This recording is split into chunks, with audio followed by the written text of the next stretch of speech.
রামকৃষ্ণ আশ্রমের অধ্যক্ষ প্রভাতা সম্মানীয়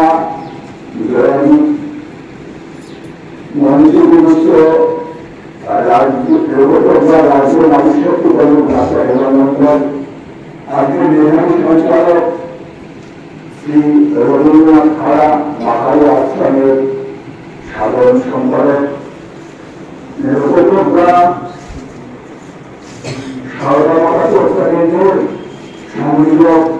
আমার প্রিয় শ্রী দিলীপ মন্ডল আর আজকে অবশ্যভাবে যিনি বিষয় প্রবেশ করেছেন আমার অত্যন্ত প্রিয় ডক্টর মনোরঞ্জন গান্ধী মুখোপাধ্যায়, তিনি বাংলার গবেষক এবং ময়নাপুর রামকৃষ্ণ মিশনে এই যে অক্ষয় সেন মহাশয় যিনি রামকৃষ্ণ পুঁথি লিখেছিলেন তার জন্মদিনে যে আশ্রম তৈরি হয়েছে যা রামকৃষ্ণ মিশন অনুগ্রহণ করেছে তার একজন মস্ত বড় কারিগর তিনি আজকে আমাদের মধ্যে এসেছেন। সমস্ত সদস্যবৃন্দ, সজ্জনবৃন্দ এবং মাতৃমণ্ডলী, আমাদের সকলকে শুভেচ্ছা প্রীতি ও অভিনন্দন জানাই। আসলে সেপ্টেম্বর মাসটি হল স্বামী বিবেকানন্দের বিশ্ব বিজয়ের মাস। সেজন্য সেপ্টেম্বর মাসটিকে আমরা স্বামীজির স্মরণ মঙ্গলের জন্য বেছে নিই। স্বামীজি বলছেন, look back as far as you can, যতটা পারো তুমি পিছনের দিকে তাকাও। Drink deep to the eternal fountains that are behind. বলছে আমাদের পিছনে যে নির্ঝরণ রয়েছে সেগুলোকে যতটা সম্ভব আকণ্ঠ পান করো। That look forward and march forward. তারপরে সামনের দিকে এগিয়ে যাও। এগিয়ে গিয়ে কি করবে? Make India brighter, greater, much higher than she was ever. আমাদের ভারতবর্ষকে আরো উজ্জ্বল করো, আরো মহান করো, এমন করো যেমনটি এর আগে কখনো হয়নি। Our ancestors were great. আমাদের যে পূর্বপুরুষ ছিলেন তারা অত্যন্ত মহান ছিলেন। We must be proud. আমাদের উচিত তাদের প্রজ্ঞাপক এই কাজটুকু করতে চায়। আমাদের যে জ্ঞান বিজ্ঞান পরম্পরা আছে, আমাদের মুনি ঋষিরা দীর্ঘ গবেষণার দ্বারা যে জীবন পদ্ধতি আমাদের সামনে রেখে গেছে, সেগুলোকে যদি আমরা রিভাইভ করতে পারি। সবাই দুঃখ করে বলছে যে সারা ভারতবর্ষ ঘুরলাম, কোনো প্রাইড নেই, কোনো গরি নেই, কোনো গর্ববোধ নেই যে এরকম ধরনের শস্য শ্যামল এক ভারতবর্ষ, এরকম ধরনের জ্ঞান বিজ্ঞান পরম্পরার ভারতবর্ষ কোনো গরি নেই। সেই গরিটা ফিরিয়ে আনতে, সেই ঋষিমুখটা ফিরিয়ে আনতে। সেই জন্য তিনি তার মানুষ কন্যা নিবেদিতাকে বলছেন, এই ইংরেজিটার বাংলা সুন্দর অনুবাদ বলছেন যে দেখো, ভারতবর্ষ নিয়ে তুমি এসছো, ভারতবর্ষ তুমি ওখানে ভারতবর্ষ আন্দোলনে তুমি অংশগ্রহণ করতে যাও, তাহলে তোমার কি করতে হবে? বীরের সংকল্প আর মায়ের হৃদয়, দক্ষিণের সমীরণ মৃদু মধুময়, আর বেদি করে যে পূর্ণ সৌন্দর্য আর স্বপ্ন আছে, সকলে তোমার আরো আরো স্বপ্নেও ভাবেনি যাওয়া অতীতে। ভারতের ভবিষ্যৎ সন্তানের তরে তুমি হও বন্ধু দাসী বন্ধু।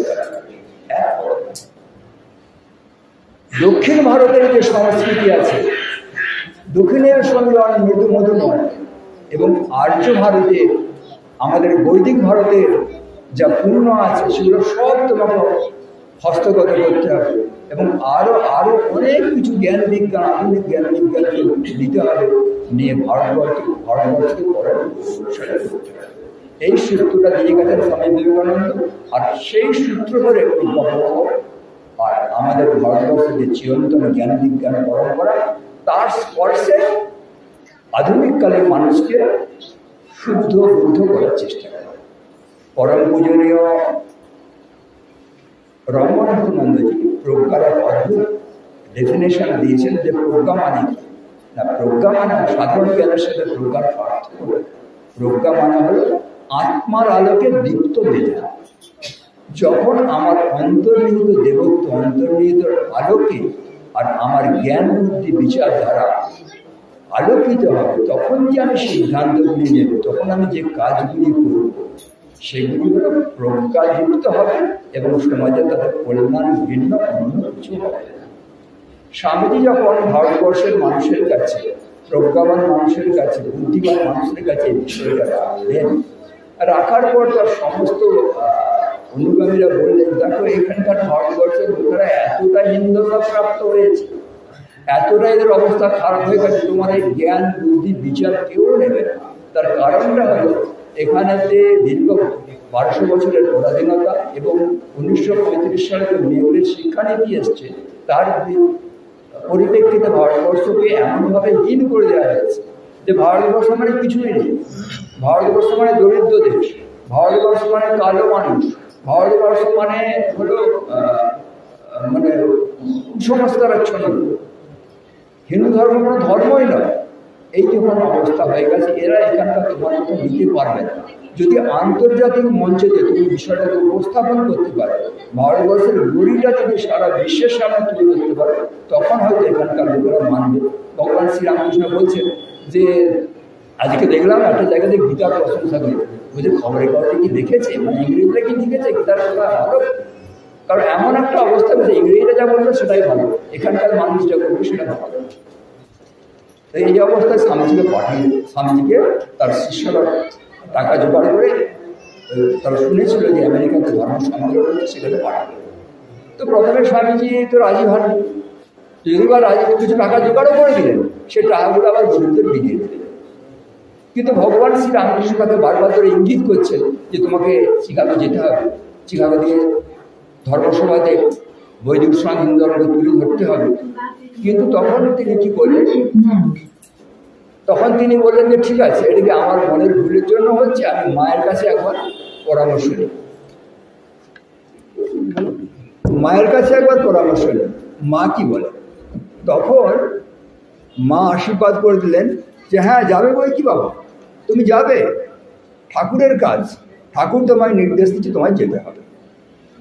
আপনারা জানেন, তারপরে স্বামীজি যখন চিকাগো দিয়ে পৌঁছালেন 30 মে 1893 খ্রিস্টাব্দ, গিয়ে দেখলেন যে ওইখানেতে আর এখন অনেক দেরি আছে, 11ই সেপ্টেম্বর ধর্ম সম্মেলন শুরু হবে। আর ওখানে যে নাম নথিভুক্ত করতে হয় বক্তা হিসাবে, তার দিনও বেরিয়ে গেছে। আর আমি ভারতবর্ষ থেকে কোনো প্রশংসাপত্র নিয়ে আসিনি, ফলে আমার এখানেতে আর তাল পাওয়াটা খুব কঠিন হয়ে যাচ্ছে, আর পকেটে পয়সাও আর বেশি নেই। তখন স্বামীজি যখন আমেরিকাতে আসছিলেন চিকাগোর পথে, সেই সময় রাস্তায় একজন মহিলার সঙ্গে দেখা হয়েছিল, তার নাম হচ্ছে ক্যাথারিন। ক্যাথারিন এর সঙ্গে দেখা হয়েছিল। তিনি বলেছিলেন যে আপনার যদি কোনো অসুবিধা হয় তাহলে বস্টনেতে আমার খামার বাড়ি আছে, সেই খামার বাড়িতে আপনি আসতে পারেন। তখন যখন দেখলেন যে এখানে আর কোনো রকমের সুবিধা সুযোগ হয় না, পকেটে পয়সা নেই, চিকাগোতে খরচা অনেক বেশি, আমি এই কথাটা বলার তাৎপর্য একটা 30 বছর বয়সের যুবক কি ভারতবর্ষকে পুনরুদ্ধার করার জন্য, ভারতবর্ষের স্বাধীনতা প্রতিষ্ঠিত করার জন্য কি সংগ্রামটা করেছে, অপরদহীন হয়ে, কোনো পরিচয় নেই, কিচ্ছু নেই। আর তিনি চিকাগোতে পৌঁছে গেলেন। চিকাগোতে পৌঁছে যখন এরকম অবস্থা, তিনি বোস্টনে যাচ্ছেন। যদি বোস্টনে শুনেছেন যে বোস্টনে একটু খরচাপত্র কম, যদি ওখানে থাকা যায় বা যদি ওই ক্যাথারিনের সাথে দেখা হয়ে যায়, তাহলে তার খামার বাড়িতে গিয়ে তিনি উঠবেন। তো সেই সময়তে ট্রেন থেকে নামলেন বোস্টনেতে, আর প্রচণ্ড শীত, সঙ্গে সাফিসিয়েন্ট জামা কাপড়ও নেই।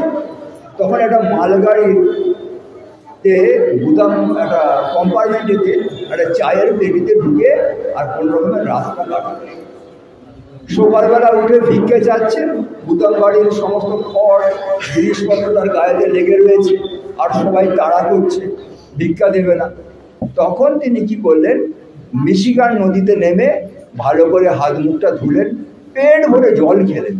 জল খেয়ে ভাবলেন যে আমার আর নিজের কিছু করার নেই, যিনি পাঠিয়েছেন তার যদি কিছু করার থাকে করুক। করে তিনি থপ করে বসে পড়লেন একটা জায়গায়। তার কিছুক্ষণ পরে সেই যিনি বসেছিলেন তার উল্টো দিক থেকে ভদ্রমহিলা দরজা খুলে দেখলেন যে একজন সন্ন্যাসী ওখানে বসে আছেন। ক্যাথারিন দেখলেন, ক্যাথারিন সাবন। দেখার পরে তিনি কী করলেন, তাকে ডেকে নিয়ে নিজের ঘরে গেলেন। তখন স্বামীজি খুব দুঃখ করে চিঠি লিখছেন, বলছে দেখো এর অতিথি, ক্যাথারিনের অতিথি হওয়ার কারণের জন্য আমার রেগুলার কয়েক পাউন্ড বেঁচে আছে, খাওয়া দাওয়াটা এখানে হচ্ছে, তার বিনিময়ে ওর কী হচ্ছে না, ও কী করছে, ও সমস্ত আত্মস্বজনদের ডেকে নিয়ে দেখাচ্ছে যে অদ্ভুত এক জীবকে আমি আমার ঘরে বেঁধে রেখেছি, তোমরা সেই জীবটাকে দেখে যাও। তাহলে মানুষের জীবনের দিকে কঠোর মানে দুঃখ, নিন্দা, দারিদ্রতা, সেই অবস্থা নিয়ে ভারতবর্ষকে পুনরুদ্ধার করে ভারতবর্ষকে জগৎসভায় চেনানোর জন্য স্বামী বিবেকানন্দ গেছেন। তারপরের ইতিহাস লম্বা ইতিহাস, সেই ইতিহাসে আমি যাব না। আমি সরাসরি চিকাগো ধর্মসভাতে ঢুকে পড়েছি। চিকাগো ধর্মসভাতে যখন ঢুকেছেন স্বামী বিবেকানন্দ, তো সেখানেতে যারা আছেন তার মধ্যে সবচেয়ে উনি কম বয়সী তরুণ সন্ন্যাসী। বারবার ধরে স্বামীজিকে বলছেন, সেখানেতে ইন্ট্রোডাকশন হয়ে গেছে, স্বামীজির বলার সময় এসে গেছে, স্বামীজি বারে বারে টেনে দিচ্ছেন, আচ্ছা পরের বারে হবে। কিন্তু এটা কি সম্ভব? তখন যিনি সভাপতি ছিলেন তিনি স্বামীজির নামটা ঘোষণা করলেন, আত্মবয় নেই। তখন স্বামীজি সঙ্গে সময় দাঁড়িয়ে পড়লেন, আর সেই সময় মা সারদা সমাজ সেই তার জীবেতে উপস্থিত ছিলেন। তখন স্বামীজি শুরু করলেন, my sisters and brothers of America. আর সমস্ত লোক একসাথে উঠে, প্রায় 5000 লোক একসাথে উঠে এমন করতালি দিলেন, স্বামীজি বলছেন 5 মিনিট ধরে এমন করতালি চলছিল, মনে হচ্ছে কানের পর্দাটা বেড়ে যাবে। এখানে তো উপস্থিত ছিলেন। পরে সিস্টার নিবেদিতাকে বলছেন যে দেখো কি অদ্ভুত ব্যাপার, আমরা দাবি করি যে আমেরিকা হলো সবচেয়ে সুসভ্য জাতি, এখানে সবচেয়ে বেশি উন্নতি হয়েছে, বিজ্ঞানের উন্নতি হয়েছে। আমরা ভারতবর্ষকে ঘৃণা করে তাদেরকে হিতেন বলি, তারা কালো চামড়ার লোক বলি, তাদেরকে অসভ্য বলি। সেইখানকার একজন তরুণ যুবক এসে বলল, সিস্টার্স অ্যান্ড ব্রাদার্স, মায়েদের এত সম্মান দিল, মায়েদের আগিয়ে দিল। হ্যাঁ, এটাই হলো আমাদের প্রাচীন হিন্দু সংস্কৃতি। আমরা সবচেয়ে বেশি সম্মান দিই মায়েদের, আমরা ব্রহ্মশক্তিকে মা বলে সম্বোধন করি। সেই জন্য স্বামীজি ওখানে মায়েদের সম্মান দিয়েছে। অন্য লোক যদি বলতেন তাহলে তো সবাই কি উঠে করতালি দিতেন? তাহলে স্বামীজি বেলাতে সবাই করতালি দিলেন কেন? এরকম একটা অ্যাড্রেসের জন্য। তার বিশ্বাসন হচ্ছে সেটা হলো ওই যে স্বামীজি যে কাজটি করেছিলেন, সে কাজটা হলো যে আমরা সবাই একই আত্মার সন্তান। সেটা পরে হিন্দু ধর্ম বলতে গিয়ে স্বামীজি বলছেন, সত্যপরম নান্যৎ কিঞ্চিৎ দস্তি ধনঞ্জয় ময়ী সর্বমিদং প্রতম সূত্রে মণি গোনাই। ভগবান শ্রীকৃষ্ণ বলছেন যে পরিদৃশ্যমান জগৎ দেখছো না, এই সমস্ত জগৎটা আমি রূপ সূত্রেতে গঠিত আছে। তাহলে এখানে সমস্ত মানুষের মধ্যে যদি ভগবানই বর্তমান থাকে, আমরা যদি অমৃতেরই পুত্র হয়ে থাকি, তাহলে আমরা যদি সবাই একই পিতার পুত্র হয়ে থাকি, তাহলে আমাদের পরস্পরের সম্পর্কটা কোথায়? না, আমাদের পরস্পরের সম্পর্কটা হলে আমরা হয় ভাই নাই বোন। তাহলে সেই হিসাবে এখানে যারা উপস্থিত হয়েছে তারা হলো সবাই আমার ভাই বা বোন। এটা যে কেউ বললে হবে না। কার পক্ষে সম্ভব? না, যার পক্ষে এই প্রজ্ঞাটা হয়েছে, যিনি সত্য সত্যই বাস্তব, এটা মুখের কথা নয়, যেটা তার অন্তরের কথা। একবার স্বামী বিবেকানন্দ যখন সংস্কৃতি পদ্ধতিতে বিষয় রাখছেন, স্বামী অশেষানন্দ সেই সময়কার একজন শিষ্যাকে জিজ্ঞাসা করছেন যে আপনারা আমেরিকার লোক, আপনারা ইউরোপের লোক, আপনারা স্বামীজির এই যে বিষয় ভারতবর্ষের যে বেদ বেদান্তের বিষয় আপনারা বুঝলেন কি করে? তখন তিনি তার উত্তর দিচ্ছেন যে আচ্ছা মহারাজ, আপনি কি বুঝতে পারছেন না যে আমাদের ক্লাসটা কে নিতেন? না, আমাদের ক্লাসটা ছিল স্বামী বিবেকানন্দ।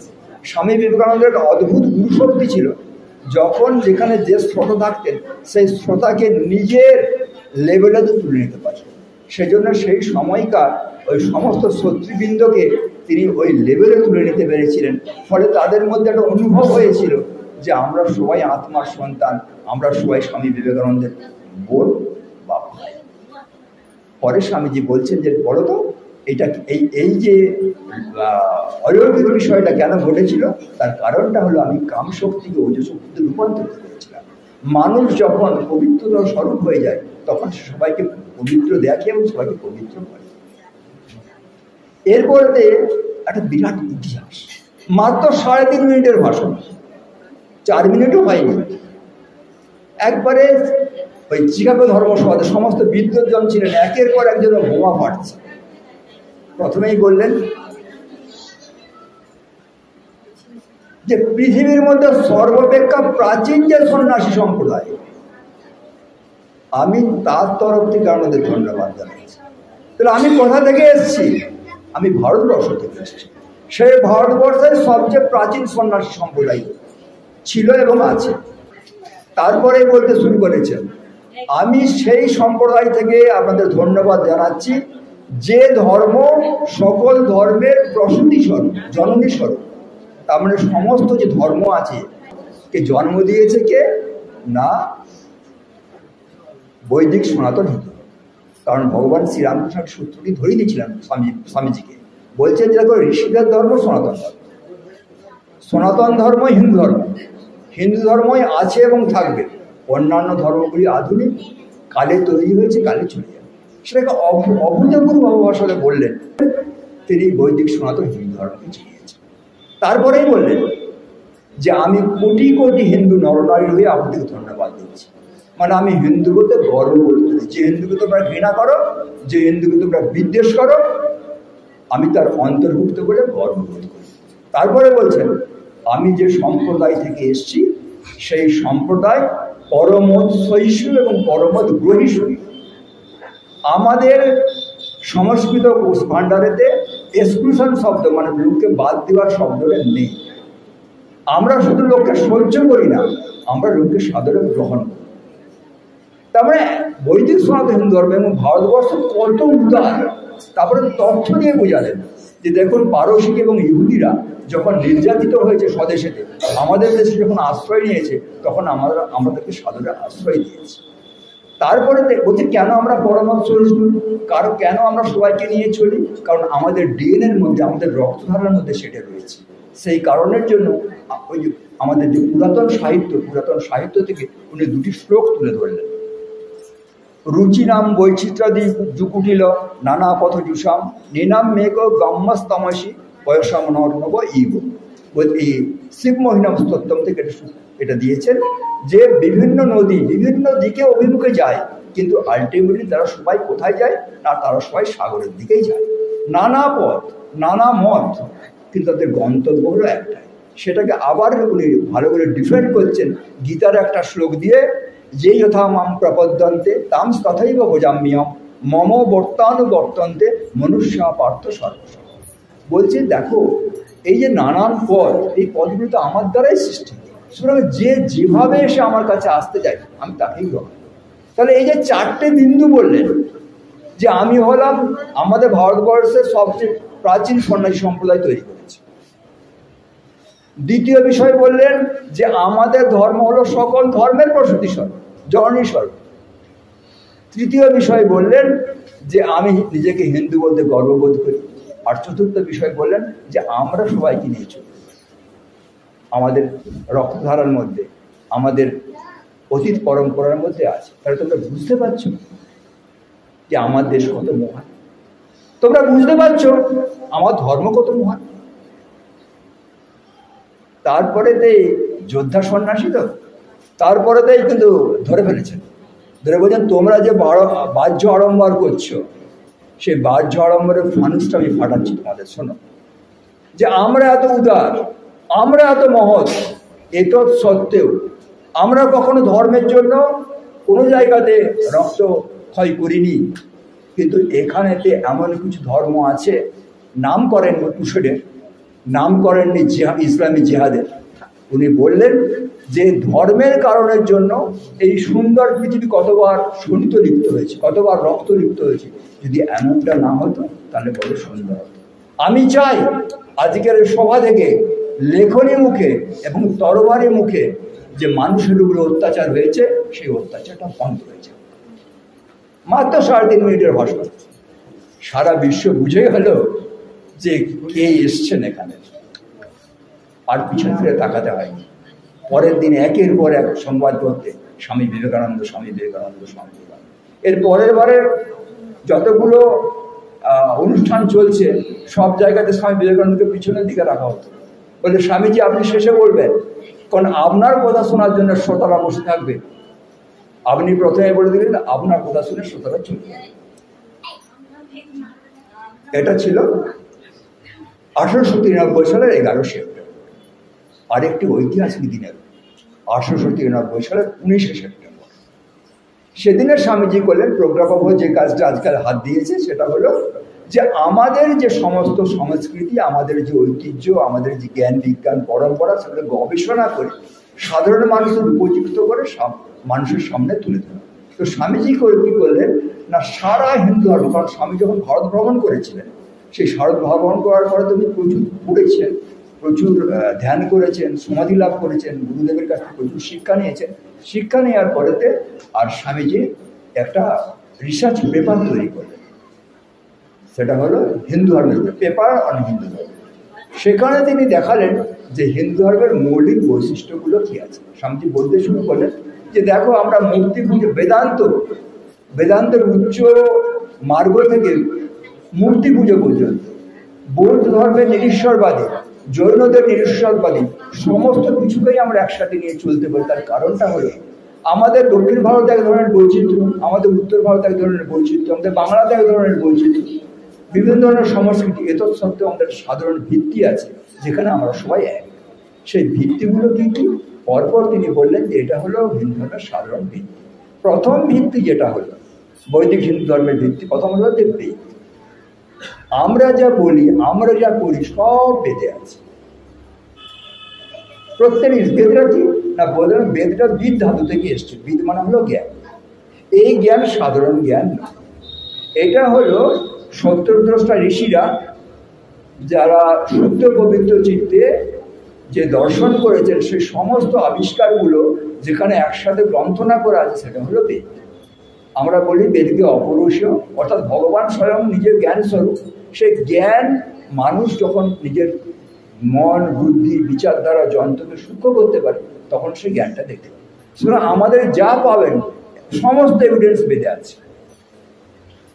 আমরা পুরো এসে জুড়ে বসি। এবং শুধু তাই না, স্বামীজি আর একটা বললেন, ওটা বেদের লেখা আছে বলে সত্য নয়, তুমি এখনই প্র্যাকটিস করো, ইউ ক্যান রিয়েলাইজ।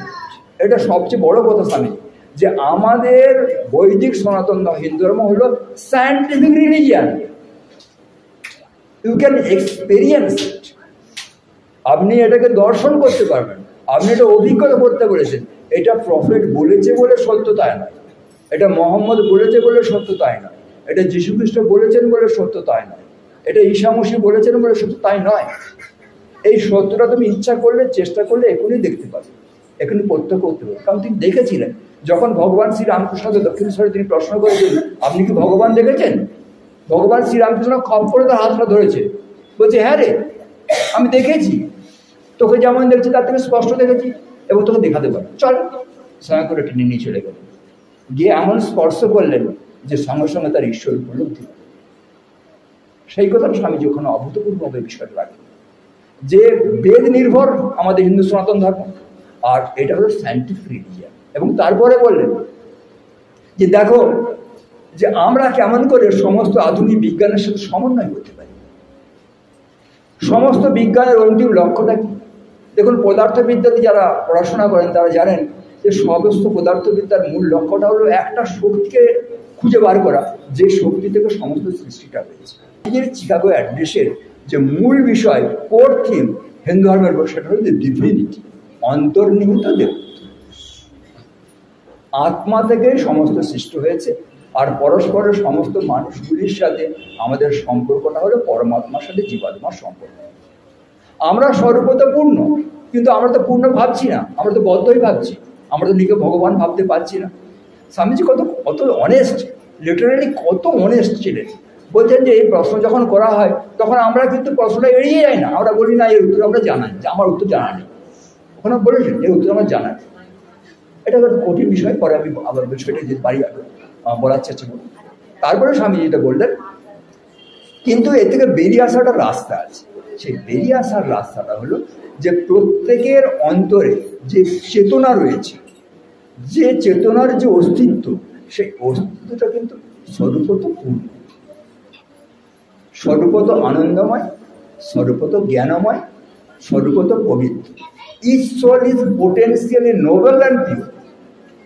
একটা কোনো খারাপ বস্তু ভালো হতে পারবে না, সেটা ভালো ছিল কোনো কারণে তার খারাপের আস্তরণ পড়ে সেই ভালো হতে পারবে।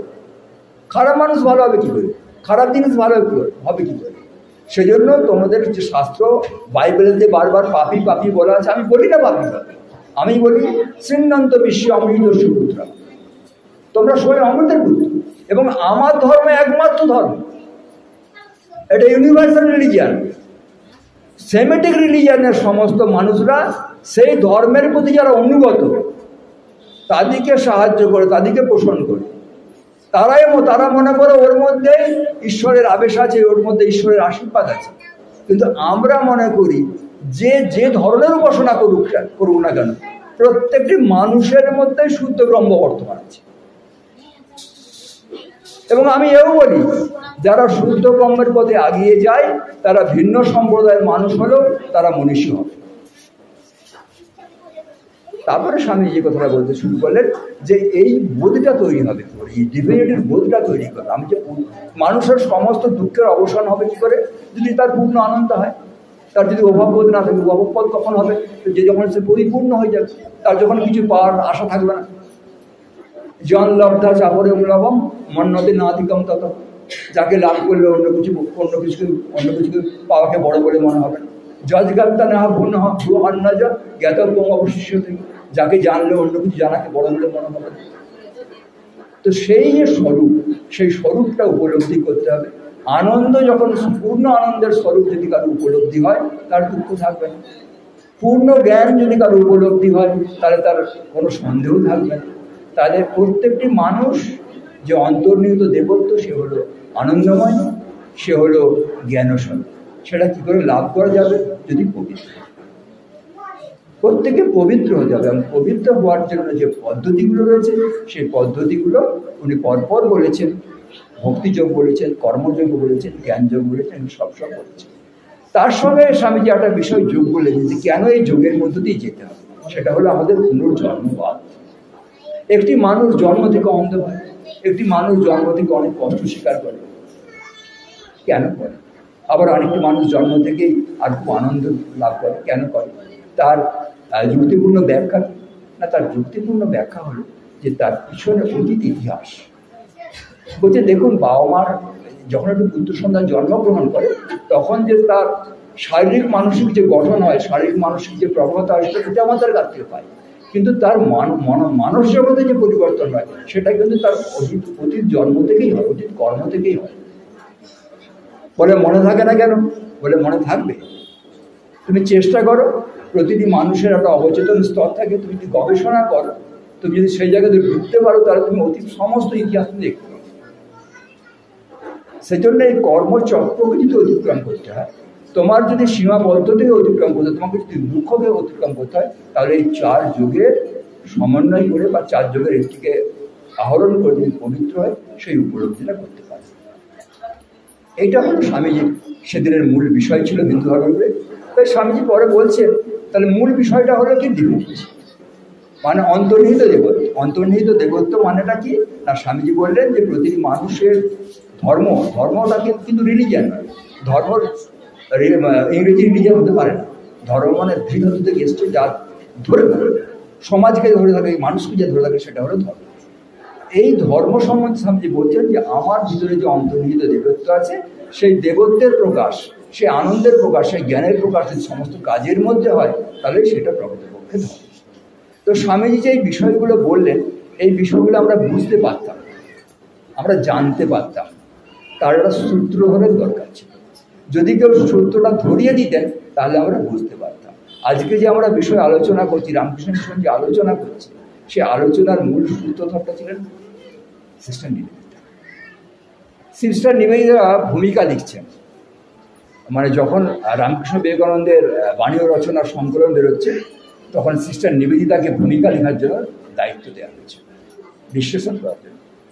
সিস্টার নিবেদিতা অপূর্বভাবে শুরু করলেন যে দেখো, স্বামী বিবেকানন্দের বক্তব্যের বিষয় ছিল হিন্দু ধর্মের ভাবসমূহ। স্বামী যখন শেষ করলেন তখন হিন্দু ধর্ম নতুন করে তৈরি, আবার নিজেই প্রশ্ন করছেন তাহলে স্বামীজি কিছু নতুন তৈরি করলেন? স্বামীজি কি নতুন হিন্দু ধর্ম তৈরি করলেন? আবার সিস্টার উত্তর দিচ্ছেন, না, তা কখনোই না। তা যদি হতো, স্বামীজির নিজস্ব অভিমত যদি এখানে স্বামীজি ব্যক্ত করতেন তাহলে আমাদের গুরুদেবের সম্মান ক্ষুণ্ণ হতো। তাহলে তিনি কি করেছেন? না, তিনি এটিই করেছেন, অন্যান্য সূত্রধরদের মতন, আচার্য শঙ্করের মতন, বুদ্ধের মতন বেদ উপনিষদের উদ্ধৃতি সব দিয়ে হিন্দু ধর্মকে বোঝানোর চেষ্টা করেছেন। তারপরে আবার বলছেন, তাহলে কি তিনি নতুন কিছুই করেন? অবশ্যই করেছেন। কি করেছেন? না, তিনি তার দীর্ঘ শাস্ত্রজ্ঞান, তার গুরুদেবের পথনির্দেশ, তার সমাধিজাত প্রজ্ঞা এবং ভারত ভ্রমণের যে অভিজ্ঞতা তা দিয়ে আর বৈদিক সনাতন হিন্দু ধর্মকে অপূর্ব এক পায়সান্ন তৈরি করেছেন। এবং সেই পায়সান্ন তিনি আমাদের ভোজন করেন। তার বুদ্ধির তীক্ষ্ণতা, তার ভাষার স্বচ্ছতা, তার বাগ্মিতা দিয়ে তিনি বৈদিক সনাতন ধর্মকে তুলে ধরতেন। যদি স্বামীজি না থাকতেন তাহলে কি সনাতন ধর্ম থাকতেন? অবশ্যই থাকতেন। তবে সেটা থাকতো পণ্ডিতদের বাষ্পবদ্ধ হয়ে। স্বামীজির মতো এত সুন্দর করে সবার আস্বাদনের জন্য এটা উপহার দিতে পারতেন। তো লাভটা কি হলো ভারতবর্ষের? না, ভারতবর্ষের লাভ হলো, ভারতবর্ষের লাভটা হলো যে একটা হিন্দু ধর্মের দলিল তৈরি হয়ে গেল। যে ভারতবর্ষহীন ছিল, দুর্বল ছিল, তারা একটা দৃঢ় আশ্রয় পেল। আর আগামী দিনে যদি কোনো সন্তান জিজ্ঞাসা করে মাকে যে মা আমার পূর্বপুরুষের ধর্ম কী ছিল, মা সহজে হাত দিয়ে দেখিয়ে দিতে পারবেন স্বামীজির রচনাবলী পড়ো, স্বামীজির রচনাবলী থেকে জানতে পারবে আমাদের পূর্বপুরুষের ধর্ম কী ছিল, কী তার বিশ্বাস ছিল। আর যারা উপস্থিত শ্রোতা ছিলেন তাদের কি হলো? আর তারা দেখতে পেলেন, সেই বিদ্বজ্জন দেখতে পেলেন আমাদের এই যে বিদ্যানের যে ডম্ফাই, আমাদের যে অহংকার, সেটা চুপসে গেল। আমরা দেখলাম এক মহান হিন্দু ধর্মকে, আমরা দেখলাম এক মহান হিন্দু ধর্মের বেদটাকে, ভারতবর্ষকে নতুন করে আবিষ্কার। তারপরে স্বামী বিবেকানন্দ আর হিন্দু ধর্ম সম্বন্ধে অনেক বক্তৃতা করেছে। বক্তৃতা করার পরেতে যখন ভারতবর্ষে এসে ভারতবর্ষকে জাগরণের জন্য প্রথমেই বলেছেন যে কেন আমরা পিছিয়ে গেছি, কেন আমরা দরিদ্র হয়ে গেছি, তার প্রধান কারণ হলো আমরা আমাদের অতীতকে ভুলে গেছি। আমাদের যে গৌরবময় উজ্জ্বল পরম্পরা তাকে ভুলে গেছি। সেটাকে রিকল করতে হবে, সেটাকে ফিরিয়ে আনতে হবে, আত্মবিশ্বাসী জাতিটাকে স্মৃতিরম্ভ করতে হবে। তার জন্যে কলঙ্ক থেকে আলমোড়া পর্যন্ত কীভাবে বুকের রক্ত উদ্গীরণ করে দৌড়েছেন, ভাষণ দিয়েছেন, তবে তো ভারতবর্ষের স্বাধীনতা এসছে। তো সেখানেতে লাহোরেতে ড্যান্সিং হাভেলিতে তিনি ওই একই বিষয় রাখলেন, সেটা হলো হিন্দু ধর্মের সাধারণ ভিত্তি। কিন্তু সেখানে একটা নতুন বিষয় নিয়ে, সেটা হচ্ছে অ্যাপ্লাইড হিন্দু, যাকে আমরা বলি হিন্দু। হিন্দু ধর্মের সাধারণ গুণগুলো বললেন যে এটাকে কী করে অ্যাপ্লাই করতে, প্র্যাকটিসটা। তো সেখানেতে তিনি বললেন তিনটে শব্দ ব্যবহার, যে আমি তখনই কেবল তখনই হিন্দু পদবাচ্য হব যখন হিন্দু শব্দটা শোনার সঙ্গে সঙ্গে আমার মধ্যে একটা ইলেকট্রিক স্পার্কিং হবে। আমি বুঝতে পারবো হিন্দু ধর্ম কত মহান, তার বেদান্ত উপনিষদ স্বরদর্শনের চমক আমার মধ্যে আর বিচ্ছুরিত থাকে। পৃথিবীর যে কোনো জায়গাতে যদি কোনো হিন্দু থাকে, তার কষ্ট হলে যেন আমার ছেলে মেয়ের যেমন কষ্ট হয় সেরকম কষ্টের অনুভব হবে, এবং তার জন্য যা করার দরকার সেটা আমি করতে পারি।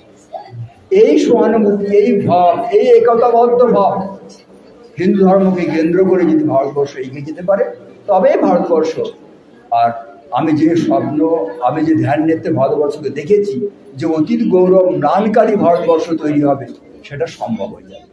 তবে আমি আপনাদের কাছে স্বামীজি ওই লাহোর বক্তৃতা শেষ করছেন এই বলে যে দেখুন, এই যে আমরা সবাই বৈদিক সনাতন হিন্দু ধর্মকে আর উত্থিত করে ভারতবর্ষের জাগরণ চাচ্ছি, প্রত্যেকটি মানুষের মধ্যে পবিত্রতা জাগরণের চেষ্টা করছি, এতে যাতে ব্যক্তিগত স্বার্থ না থাকে, আমরা যেন যশ খ্যাতি প্রতিপত্তির কাছে নতজানু না হয়ে আর মানুষের কল্যাণেতে আমরা এটাকে প্রবাহিত করতে পারি। আমাদের যে মূল বিষয় সর্বে ভবন্তু সুখিনঃ সর্বে সন্তু নিরাময়া সর্বে ভদ্রাণি পশ্যন্তু মা কশ্চিৎ দুঃখ ভাগভাবে, এই পরম কল্যাণ পরমের সুখের দিকে যদি আমরা নিঃস্বার্থভাবে সমাজকে এগিয়ে নিয়ে যেতে পারি, ধর্মকে সামনে রেখে, তাহলে আমাদের যে হিন্দু ধর্ম চর্চার যে বিষয়, সেই বিষয়টা সার্থক হবে।